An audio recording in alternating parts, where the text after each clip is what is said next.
25% of all mobile traffic is YouTube. So I think that when we look at something new, it scares us. If you look at how the world is using video, it's bad. There's some terrible things out there being done with video.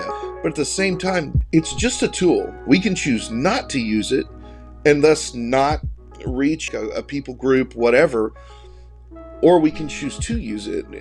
We can redeem this for the kingdom of God. Curtis, you and I have been using video.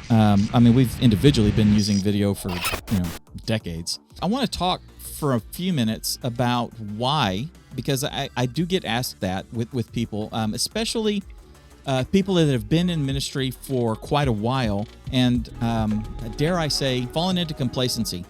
We've never done it like this before. Why should we use video? We're not trying to put on a show. We're trying to preach the word. How do you personally handle that when someone brings up that kind of an objection? Because we do see it, whether it's with a deacon body, an elder body, people in the church that maybe don't quite grasp what is going on and why we use it. How do you handle it? Well, it's interesting. I think we naturally, we kind of demonize things. I think it's just something we do in our culture, something we do naturally as human beings, where things we don't know, don't understand, we see some of the negative implications that can be caused by it, and we have a tendency to shy away from those things. So for me, the best example I have comes from 27 years ago. I was serving in my first full-time church as the music and youth minister, and I was wanting to grow, I was wanting to learn, and the church had a library. I went into the library, and I found this old book. There was one book in the entire library that dealt with worship. One book. And so I took the book back to my office, I sat down, I opened it up, and I began reading. And it reached a point pretty early in the book where it started talking about an instrument being used in worship that was highly controversial. As a matter of fact, its introduction into the church was causing all kinds of problems at the writing of this book. A lot of resistance to using this specific instrument. And when I share people this story in the last 20 years, they automatically say, well, obviously that was the drums, because drums were very controversial, even still are in some settings. And the truth is, it wasn't the drums, because this book was written at the turn of the century. It was literally written in the early 1900s. And what it was actually talking about was the piano. The piano was this controversial instrument that churches were splitting over because traditionally churches used an organ. And the introduction of the piano, which was considered to be, according to this book, considered to be a bar instrument, a secular instrument, an instrument that didn't belong in the church. Well, they were putting it in the church and they were using it, and it was so much conflict and so much controversy. Whereas, truthfully, when I read this book 27 years ago, if you had tried to take a piano out and replace it with only the organ in most churches, you would have gotten in tons of trouble, because the piano was the standard instrument used. It was what people were used to. And so to think, oh, well, the piano, that's not a church instrument, that's a secular, worldly instrument, is to demonize something that simply does not have any qualities that can be demonized. It's a tool we use in worship. And as a matter of fact, it's the most common tool used in worship right now around the United States. And now we use other instruments, and we use keyboards and drums and guitars and all those kind of things. When it comes down to it, the piano is kind of a standard instrument now. And so that's kind of my approach is, a lot of times we have these comfort zones of we don't do it that way, or we haven't done it this way.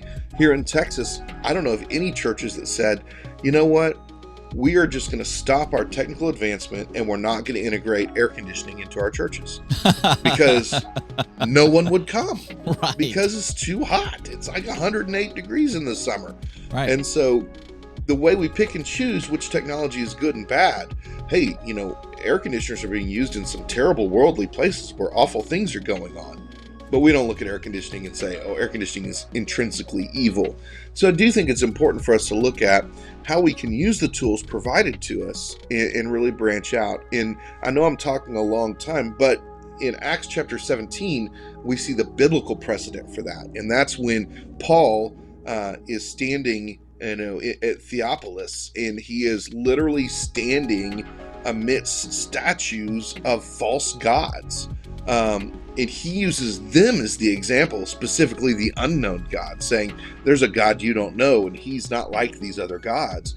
He literally uses the tool of an idol that was made to defy God as a tool to demonstrate who God is and what he's capable of. So we need to that's just one example. You could also take an example from Jesus at Caesarea Philippi, who talks about the gates of hell, and there was a place there where people sacrificed people, and it was called the gates of hell with the god of Pan there. All kinds of examples where in the Bible, was flat out debauchery. God's people God used tools around him that were actually being used for the wrong things, and he still used them for good. And so I think we have to look at how can we redeem these things and use them. And some things we may say, hey, this is just not good. We can't use this. There's no practical way to do it. But I think that it's important for us to really be willing to consider those things and say, how can God use this?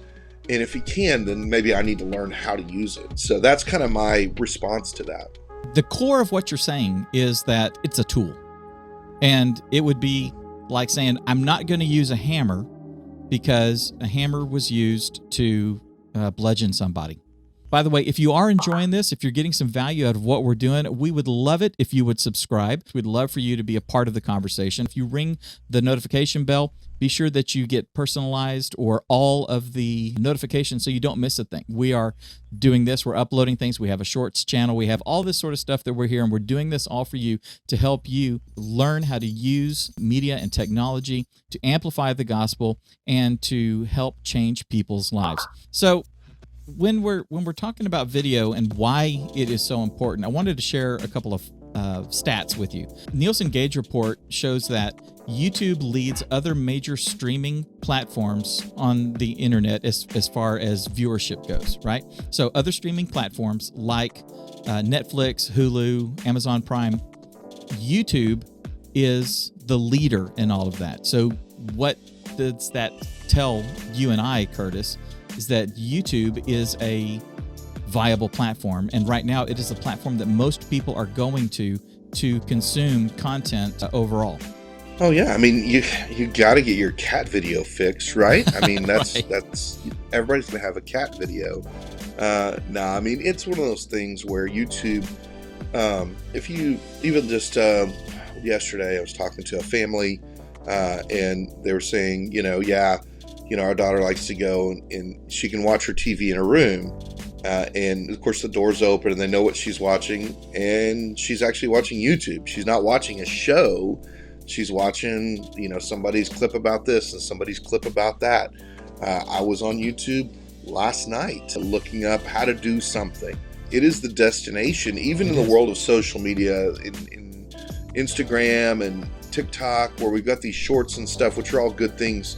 At some point, we all still find ourselves back at YouTube. It seems like, no matter what our age is, when you're really wanting to find something to watch that's more than just a few seconds long, it is where most people are still ending up, which is kind of amazing when you think about how old YouTube is. Right. That it's held up so well over the years. 25% of all mobile traffic, which is on the internet, right, is YouTube. That 25% of all mobile traffic. That means that we're watching YouTube. YouTube is providing something for us on our phones more than a phone call, more than a text, more than work, more than checking email, more than playing an online video game, anything like that.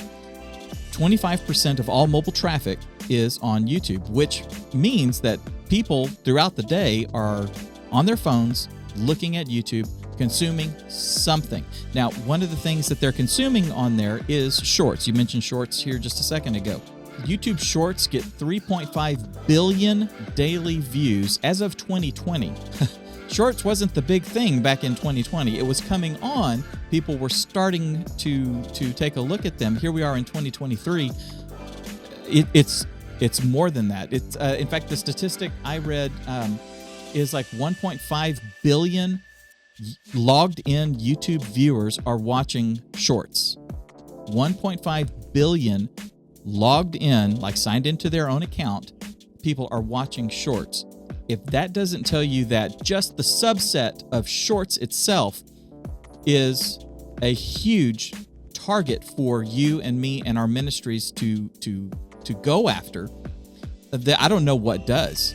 Yeah, it's one of those things where when we look at the concept, the world has changed. So there used to be times where, say, we would send teams of people to go knock on people's doors, right, and they would knock on a door and they would share the gospel, which is a great thing. I'm not saying you shouldn't do that now, but it depends on your community. There's a lot of communities that are very resistant to that, and they actually don't want you knocking on their door. It is actually a major deterrent, and they don't want to have that kind of interaction. And we tell people, hey, when you're at the soccer game with your family, your kids are playing, and you're talking to that soccer family next to you, share what God's doing in your life. Share the gospel. When you're at the grocery store, when you're at a concert, when you're whatever, just out and about doing life, you're interacting with people where they are. And that's actually the most effective evangelistic tool that exists. And one of the main places people are right now is on YouTube. I mean, they're also on social media, and there's no question about that. But look at how many Facebook posts are actually just linked to a YouTube video, because it's a lot easier to do. It's a lot easier to watch. Quality's better, all these different kinds of things. Mm-hmm. And so realize we're talking about the marketplace at this point. We're talking about going to where people are, like we saw Paul do in Acts chapter 17, and go and sharing in the public marketplace. And that's where people are gathering. People are gathering online. People are gathering on YouTube. And yeah, it's not the same way, but it's still where people are. So we want to make sure that we're going where they are. And you're not going to do that with just straight up audio or by sitting in your living room doing nothing. Right. You have to produce something to put on it. When you look at it as a evangelistic tool, as a mission field, making the mindset shift from having your church be the place where it all happens. That's not it. That's tantamount to standing out on the front stoop of your church, shaking your Bible, going, "All you sinners, come inside, come inside, sinners," as opposed to just going out and meeting people where they are, like Jesus did. The rich young ruler, Jesus asked him questions that were specific to him. When he met the woman at the well, the woman that was going to be stoned for adultery, when he called Mary Magdalene, he meets people where they are. And if we're going to be like Christ, we need to do the exact same thing. So realizing that your congregation, if we just look at your congregation and just as a way to touch them throughout the week, right? Not just the Sunday morning, but the other 167 hours, your congregation, your youth are on TikTok. So you need to be engaging at some level on TikTok, because that's where not only other people are, that's where your people are.